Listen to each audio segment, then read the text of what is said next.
E quando nós olhamos para a biografia do profeta Isaías, entende-se que Isaías foi casado com uma profetisa. Isaías teve 2 filhos.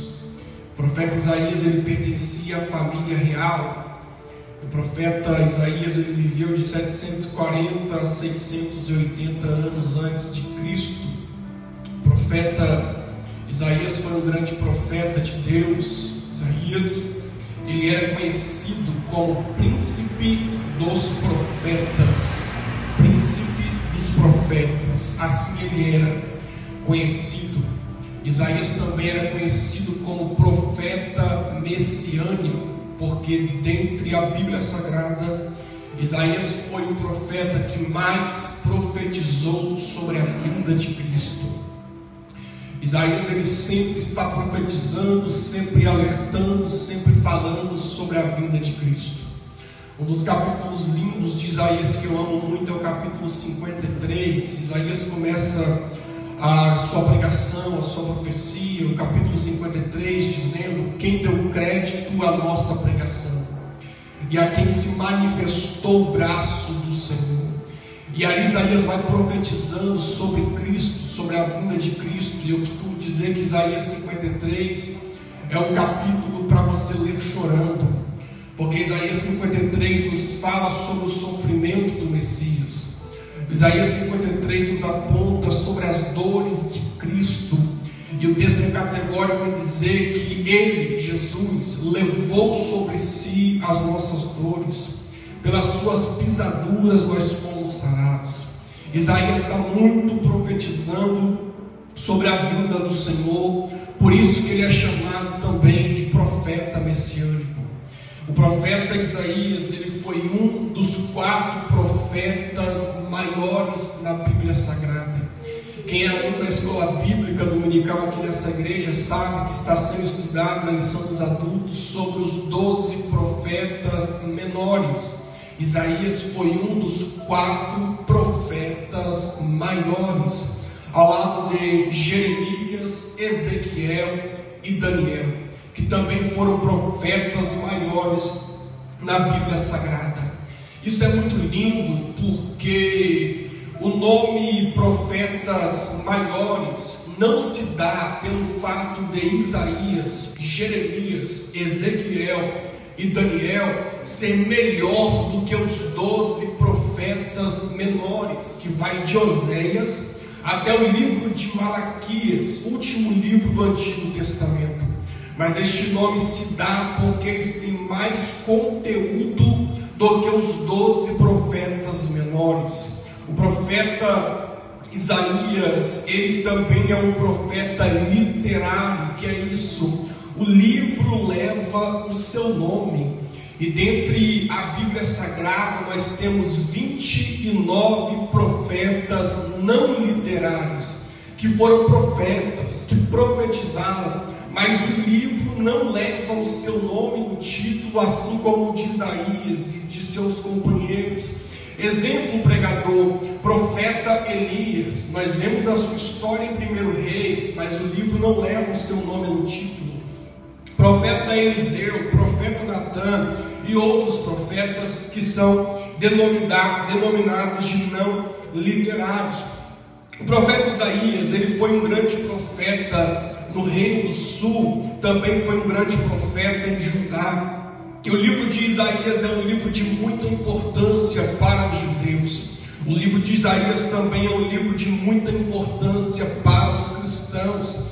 Se você é cristão, lavado e remido no sangue de Cristo, leia o livro de Isaías, medita no livro do profeta Isaías. Esse livro é muito lindo, e é tão lindo o livro de Isaías que este livro ele contém 66 capítulos. Ou seja, o livro de Isaías ele é denominado ou conhecido como uma mini Bíblia. Por que, pregador?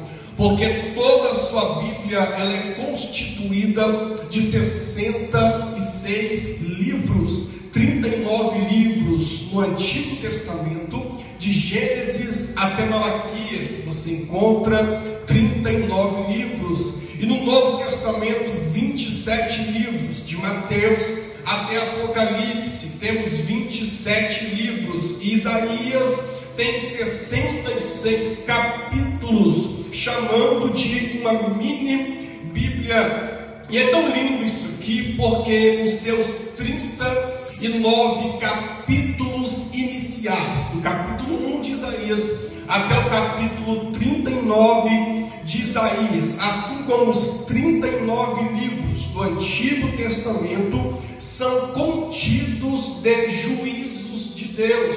Então, se você ler o Antigo Testamento, você vai encontrar os juízos de Deus sobre o povo, juízo de Deus sobre nações, juízo de Deus sobre aqueles que faziam a maldade, juízo de Deus sobre as pessoas que eram contra o Senhor. E Deus, Ele é um Deus de amor, é um Deus bondoso, mas também é um Deus justo. Ele também é um Deus a qual a Bíblia diz que Ele é fogo consumidor.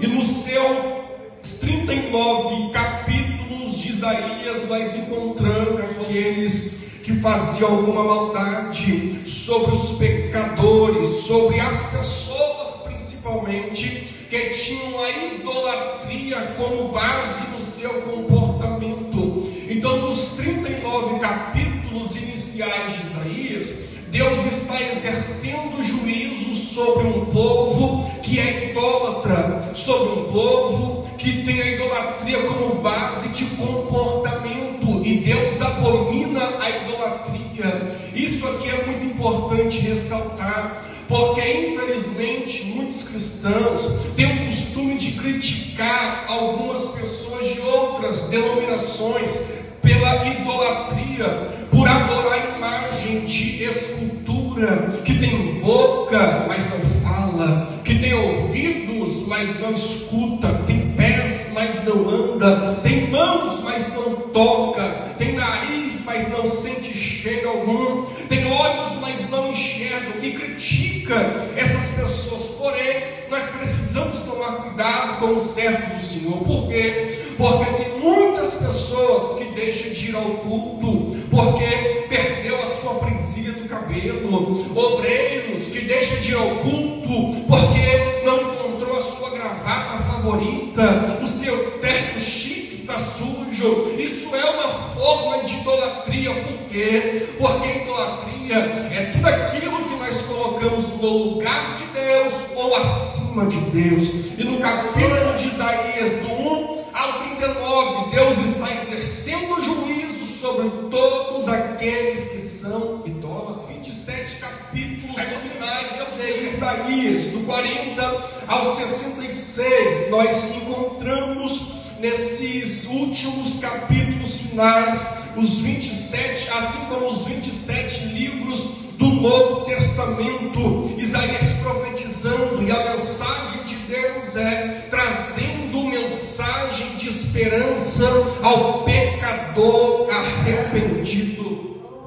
Se outrora nos primeiros capítulos Isaías está profetizando contra a idolatria, contra o pecado da idolatria, nos últimos capítulos o profeta está tendo mensagem de esperança para o pecador arrependido. E eu volto no início da mensagem que eu disse que o nome de Isaías significa o Senhor é salvação. Só Ele que pode salvar, só Ele que pode libertar o homem, só Ele que transforma a mulher, só Ele que liberta o adúltero, o idólatra, o cachaceiro, alcoólatra, porque Ele ainda tem poder para transformar o ser humano, ainda tem poder para transformar o pecador arrependido.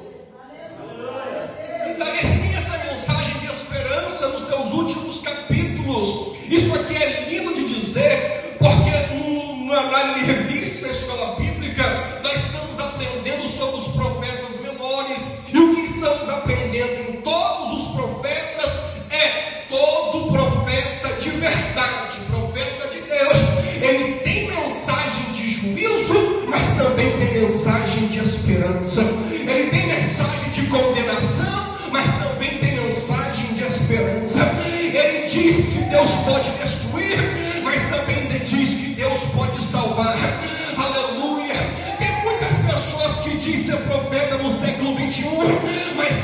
profetiza bênção, inchado de tudo que você imaginar, mas não profetiza juízo, justiça. Mas Deus, neste século a qual vivemos, vai levantar homens e mulheres com compromisso com a sua verdade, para profetizar a verdade que Ele orientou.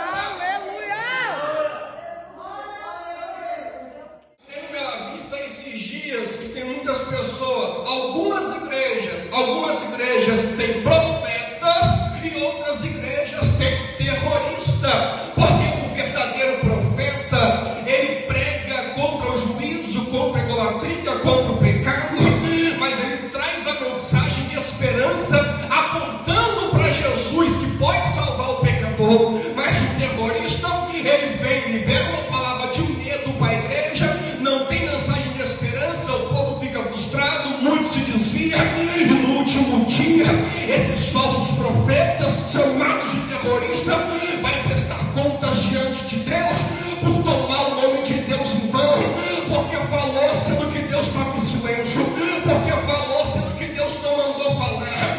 Mas Deus ainda tem compromisso com a sua verdade, com a sua palavra, que é a verdade que liberta o ser humano, e Ele vai dar discernimento para a depressão da felicidade, para não ser enganado por falso profeta.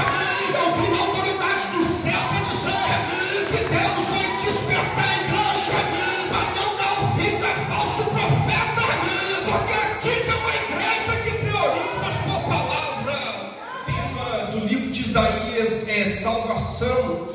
O tema de Isaías, o tema central é salvação. É tão lindo porque o livro de Isaías revela Jesus na qualidade de Messias e um Salvador eterno, que Cristo, Ele é o Messias. Cristo, Ele é aquele que vem salvar Israel, que guarda, que protege Israel. Isso aqui é interessante, e também não apenas de Israel, mas de todas as nações gentílicas da terra.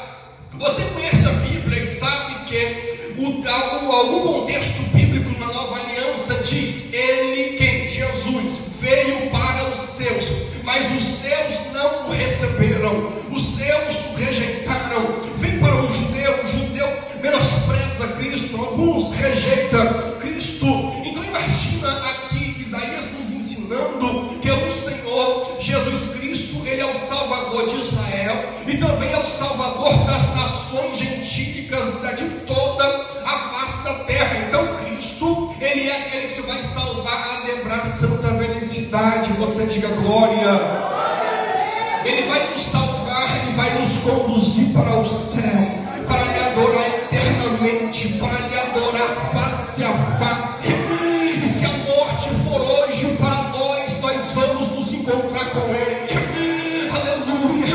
Mas se formos aguardar o arrebatamento, vamos encontrar com Ele nos ares para lhe adorar eternamente. Ele veio para os céus e os seus o menosprezam e os seus o rejeitam. Imagina um coração enorme, cheio de sangue, e alguém vem, pastor Ademir, e lança uma flecha nesse coração cheio de sangue. Esse coração explode, e quando esse coração explode, voa sangue para todas as nações da face da terra. E se outrora ele veio para os seus, Israel rejeita Cristo, o sangue dele alcançou essa igreja, o sangue dele alcançou Madureira, o sangue dele alcançou essa rua, o sangue dele alcançou a sua casa, alcançou a sua família, e a salvação está chegando lá. Isaías é um livro que contém mais promessas de Cristo, mais promessas de Jesus do que qualquer outro livro da Bíblia. Pega qualquer outro livro da Bíblia que você não vai encontrar tantas promessas, tantas profecias de Cristo igual você encontra no livro de Isaías. Isaías, ele vai exercer o seu ministério profético em um período de caos, em um período de dificuldade, em um período de turbulência, tanto espiritual, tanto política,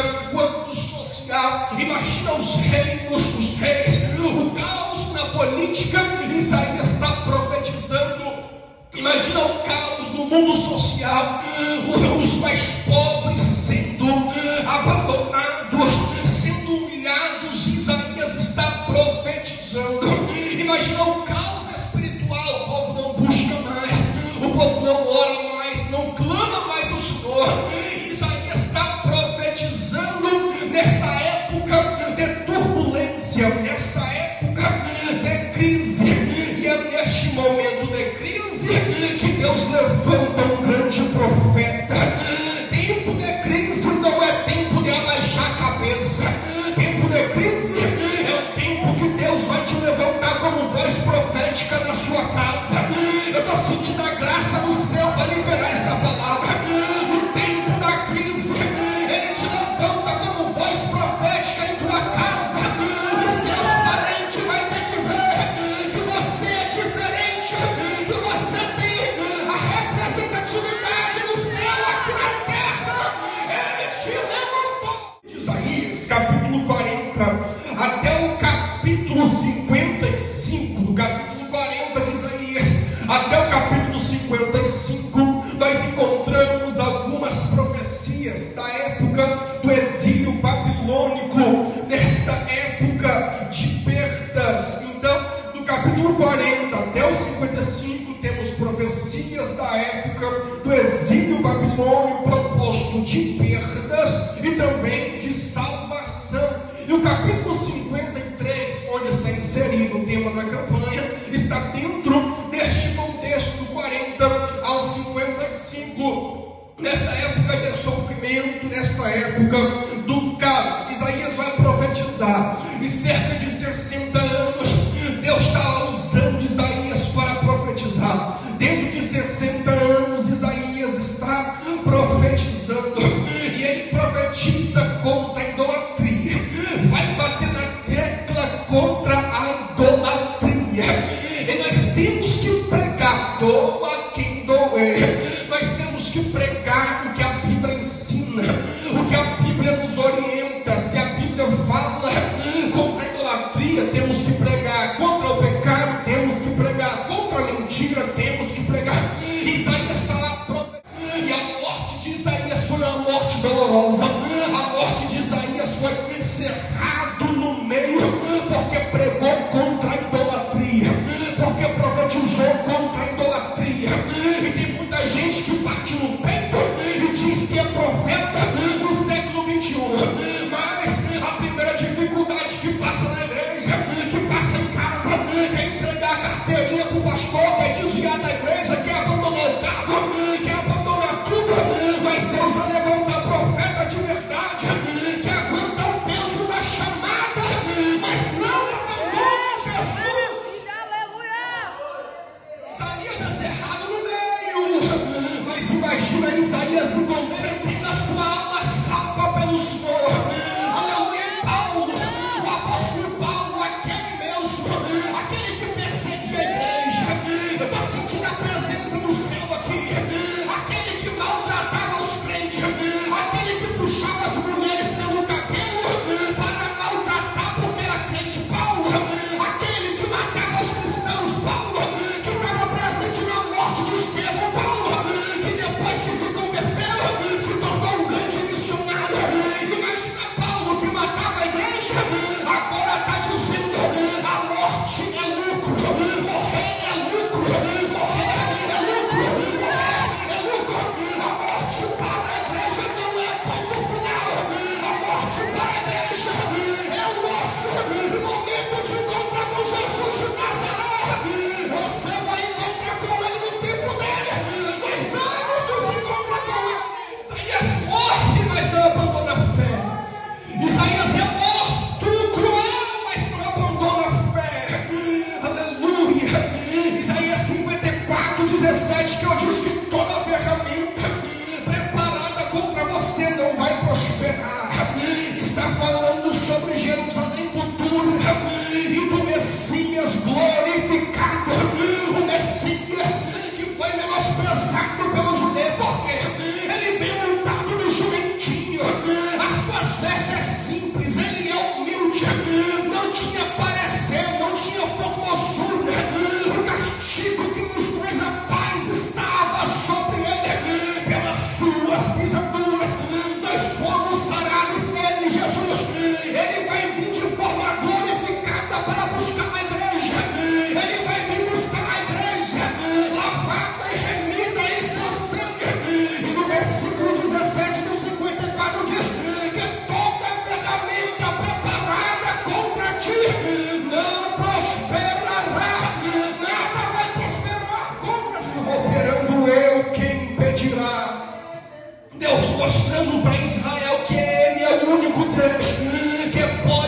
resgatar Israel do cativeiro babilônico, o povo que está sofrendo na Babilônia, o povo que está sofrendo, aleluia, cativo em Babilônia.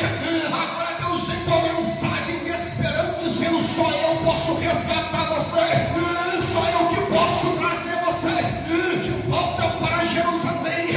Aí Deus vai começar o capítulo animando o povo, alegrando o povo. Olha só Jacó, olha só Israel, aleluia. Senhor Deus que te formou, não temas Israel, porque eu sou Deus que te remi, sou eu que te chamei pelo teu nome, tu és meu. Eu prego para alguém que talvez entrou aqui frustrado, angustiado, querendo desviar, mas Deus te chama pelo nome hoje. Ele te chamou, te escolheu, você é dele, nada vai te destruir, porque o seu nome está na palma das mãos de Deus. Quando passares pelas águas, eu estarei contigo. Quando passares pelo fogo, o fogo não vai te queimar. Aleluia, eu sou Deus. Deus dizendo: eu sou Deus que salva, sou Deus que resgata, sou Deus que transforma. E Deus vai dizer ao povo: eu sou Deus, eu protejo vocês, eu vou resgatar vocês, vou libertar vocês da Babilônia. Babilônia não vai destruir meu povo. Nós estamos aqui nesse mundo, mas nós não somos deste mundo. Deus vai resgatar a igreja deste mundo. Deus vai nos levar para morar com Ele no céu eternamente. Deus vai nos levar. Eu sou o Senhor, fora de mim não há Salvador. E Deus vai dizendo: não existe outro Deus antes de mim. Nenhum Deus se formou antes de mim, e depois de mim nenhum Deus haverá. Aleluia, aleluia. Tem muitos falsos deuses por aí. Tem boca, mas não fala. Tem mão, mas não toca. Tem nariz e não cheira. Tem pé, mas não anda. Tem ouvidos e não escuta você clamar. Mas o nosso Deus, Ele tem boca e está falando com essa igreja hoje, nesse último dia de campanha. Ele tem mão e vai tocar em tua casa. Ele tem pé e vai andar em direção à tua família. Porque operando Deus, ninguém impede. Antes que houvesse dia, eu sou. Ainda antes que houvesse dia, eu sou. E ninguém há que possa fazer escapar das minhas mãos. É Deus que exerce juízo a favor da igreja. Ai daquele que toca na igreja, ai daquele que toca na menina dos olhos de Deus. O juízo vem de Deus.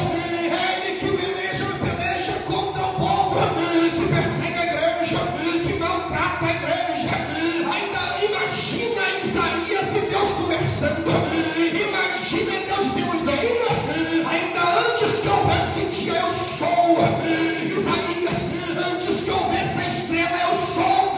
Antes que houvesse o sol, eu sou. Antes que houvesse a lua, eu sou. Isaías, antes que existisse você, eu sou. Antes que existisse o dia, eu sou. E não tem ninguém que pode fazer escapar de minhas mãos, porque operando eu, Isaías, quem impedirá? O PT não vai impedir o agir de Deus. O mundo não vai impedir o agir de Deus, porque quando Ele opera, demônios não pode impedir. Ele está no controle da sua vida. Ele está no controle de sua casa. Não desista. Não abandone a fé, porque Ele vai salvar a tua casa. Não abandone a fé, porque Ele é Deus que te protege.